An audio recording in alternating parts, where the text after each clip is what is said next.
Hi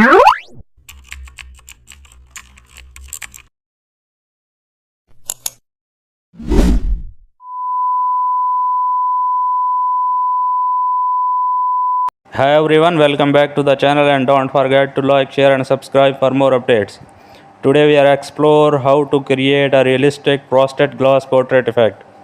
Place your portrait on the canvas, then duplicate it and go to the filter, select blur and Gaussian blur to soft details.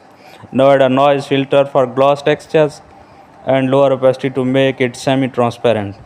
Then apply layer mask and soft erase part to reveal facial areas. Add white highlights on edges using a soft brush for frost shine.